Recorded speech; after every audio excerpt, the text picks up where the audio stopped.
UFC 329, McGregor versus Holloway has come and gone. And even though it was a very good card overall, lots of exciting fights, some very good finishes, I do feel like it represents sort of the end of the peak UFC era, where McGregor has lost in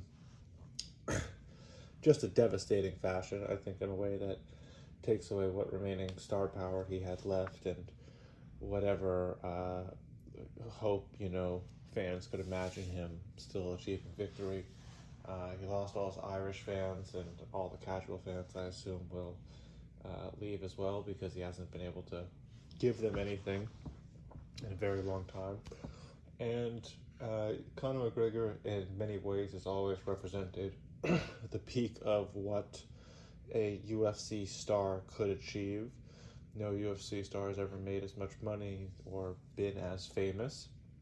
In many ways, I think that's because Conor McGregor was the last star that the UFC actively promoted, and promoted to a level where the fighter could be bigger than the brand itself. And I think they deliberately, after McGregor said he wanted some equity after he fought Floyd Mayweather, they decided they'd never promote a UFC fighter to that level.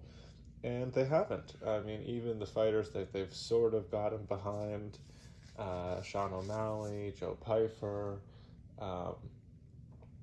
Michael Chandler to a degree. I mean, they just given him more opportunities. They didn't really get him behind him promotionally. But they failed opportunities time and time again to really get behind fighters and to give them adequate promotion. And I don't think they've created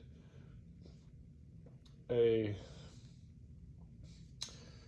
real breakthrough celebrity since Conor McGregor.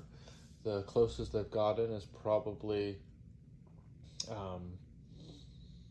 if you want to count Khabib as after Conor McGregor, Khabib was certainly a major star, but he's not coming back ever because he has integrity and his reason to fight is gone. And he's having a very successful career being a coach. He might be going down as, one of the all-time greatest fighters and the all-time greatest coach. So he's gone and not coming back. Stylebender is gone. He's still around, but he only has a few more fights left. He's not fighting at a championship level anymore. Alex Pereira is on the closer side of 40, and lost his last fight. If he wants to stay in heavyweight, that's an awkward place for him to be. There's not really good fights at heavyweight that would be exciting to watch. Conor McGregor just lost, and Max Holloway's been left in a very weird place. A lot of their established champions are losing, and even though they obviously can still put on a big spectacle, like we have with the White House card, even though that, was juiced up by the federal government, there's not really fighters to follow and to really get behind. And I've been watching the UFC for almost 18 years now. Since Chuck Liddell and Tito Ortiz were fighting, I've been aware of the UFC and following along, and I've never seen it so promotionally weak as it is right now.